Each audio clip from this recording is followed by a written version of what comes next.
10 तारीख सोमवार क्या रहेगा बाजार के अंदर मूवमेंट, 10 अगस्त दिन रहेगा। और यहाँ पर हम चार्ट समझेंगे। पहले हमने निफ्टी का चार्ट ओपन कर रखा है और यहाँ पे आप देखोगे तो ये एक ट्रेंड लाइन यहाँ पर चलती हुई नज़र आ रही है, जो कि यहाँ से बार बार रिजेक्शन ले रही है। अब यहाँ से एक सपोर्ट लाइन बनी हुई है, ये वेट कर रहा है बेसिकली इसका कि अगर यहाँ से वो प्रॉपर नैरो करके डाउन की साइड मूवमेंट दे दे तो ये जो गैप है ना ऑलमोस्ट वैसे तो फील हो चुका है, बट कहीं ना कहीं ऐसा लग रहा है कि इसको एक और रिटेस्ट करना बनता है, क्योंकि जब आप अलग टाइम फ्रेम पर जाओगे, इसको आप वन डे पर लेकर जाओगे तो आपको दिखेगा कि यहाँ से एक सेलिंग का प्रेशर है, जो कि ये वाला जो गैप है ना, ये वाला गैप, इसको जब तक पूरा नहीं करेगा प्रॉपर तरीके से वर्क नहीं करेगा। आप इसको देखेंगे ना, देखो छोटे छोटे से वॉल्यूम्स है, मतलब प्रॉपर डे यहाँ पर वर्क नहीं हो पा रहा है ना। तो इसलिए 30 मिनट पे हम समझने की कोशिश करेंगे। तो ये जो एरिया है ना, ये जब तक रिटेस्ट नहीं होगा तब तक प्रॉपर तरीके से मूवमेंट नहीं आएगा। तो अब मंडे के लिए क्या हो सकता है, देखो हमें सिर्फ अपॉर्चुनिटी ढूंढना है सेल ऑन राइज। जैसे कि हमने लास्ट वीक भी बात करी थी, तो मैंने यही बात बोली थी कि डाउन साइड, तो आप ये देखेंगे डाउन गया नहीं, बट उसने क्या किया, gap up then down, gap up फिर डाउन, गैप अप फिर डाउन, गैप अप फिर डाउन, ऐसा हुआ है। मतलब बाजार आया तो डाउन ही ना, जो ट्रेंड रहा वो तो डाउन ही रहा है ना, नीचे नहीं आया, बट ऊपर जाके फिर नीचे आया, टास्क तो नीचे ही रहा। तो अभी भी यही होगा कि जब तक ये जो गैप जो आगे का है इसको फील नहीं करेगा, प्रॉपर तरीके से मूवमेंट नहीं आएगा। ठीक है, क्या रहेगा सपोर्ट रेसिस्टेंट 24,500, जब तक इस एरिया के नीचे होल्ड कर रहा है अच्छा खासा डाउन मूवमेंट आ सकता है। ये वाला जो जोन है 24,700, ये रहेगा आपका रेसिस्टेंट। ये तो बात हो गई हमारे निफ्टी की। अब हम बात कर लेते हैं बैंक निफ्टी की। बैंक निफ्टी के अंदर हम देखेंगे कि जैसा निफ्टी चल रहा है सेम वैसा कि वैसे ही बैंक निफ्टी भी चल रहा है। और ऑलमोस्ट ये देखेंगे कि ये जो नीचे वाला जो लेवल है वन डे के टाइम फ्रेम पर चेक करेंगे, ये वाला, ये इसके अंदर इतना ज़्यादा गैप तो नहीं है, बट वॉल्यूम कहीं से कहीं भी आ नहीं रहा है। ये जो एरिया है ना, ये जो रिटेस्ट वाले जो पॉइंट्स हैं, ये ऐसे छोटे छोटे से पॉइंट छोड़ देता है ना, तो आगे जाके मार्केट के जो जोन्स है वो डिस्टर्ब हो जाते हैं।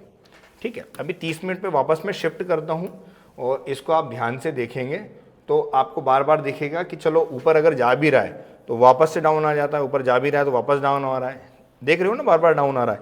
क्यों? क्योंकि निफ्टी उसको नीचे खींच कर लेकर आ रहा है और जब तक वो गैप पूरा नहीं होगा प्रॉपर तरीके से मूवमेंट नहीं मिलेगा। ठीक है, अभी क्या रहेगा सपोर्ट रेसिस्टेंट 57,600, ये रहेगा सपोर्ट। और जो ये वाला एरिया है 58,000, ये रहेगा आपका रेसिस्टेंट। अब हम बात कर लेते हैं सेंसेक्स की। सेंसेक्स का चार्ट ढूंढ लेते हैं पहले तो।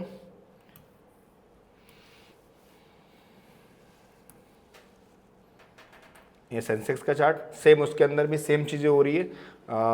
एक सेकंड, चार्ट है और इसके अंदर ये वाला जो जोन है 78,200, ये रहेगा आपका सपोर्ट। और जो ये वाला जोन है 78,800, ये रहेगा आपका रेसिस्टेंट। देखिए मैं आपको बता रहा हूँ कि बाज़ार के अंदर जब तक गैप रहता है ना, उस गैप के कारण प्रॉपर ट्रेड का सेटअप नहीं बनता है। अगर आपको शिफ्टिंग होना है तो स्टॉक से बेहतर कोई चीज़ नहीं है।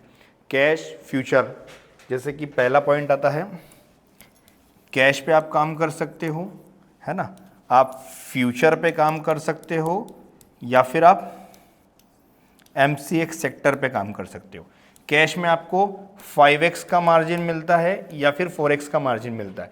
सपोज आप 10,000 लगाते हो तो आपको 40,000 तक ट्रेड करने का अवसर मिलता है। आपको लॉस प्रॉफिट 40,000 के हिसाब से ही होगा।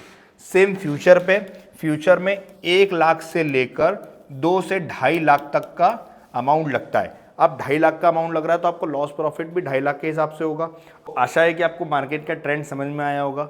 मैंने आपको तीनों तरीके बता दिए हैं कि कैश, फ्यूचर और कमोडिटी पे भी आप काम कर सकते हो। ये सेक्टर्स है तो इस पे ध्यान दीजिए, इस पे फोकस कीजिए। नहीं समझ में आता है चैनल को फॉलो कीजिए, ऐसी बहुत सारी इंटरेस्टिंग वाली चीज़ें हम डालते रहते हैं। प्रीवियस में भी डाली है, आगे भी डालेंगे, जिससे कि आपको ट्रेडिंग बहुत आसानी से समझ में आए। टिप लेने की आवश्यकता नहीं है, क्लासेस लेना है नहीं लेना ये आपकी चॉइस है, बट सीखना ज़रूरी है। आप फ्री में भी सीख सकते हो, कोई दिक्कत नहीं है, मत पैसा वेस्ट करो, बट मार्केट को बदनाम मत करो और किसी भी एक चीज़ के पीछे मत पड़ो।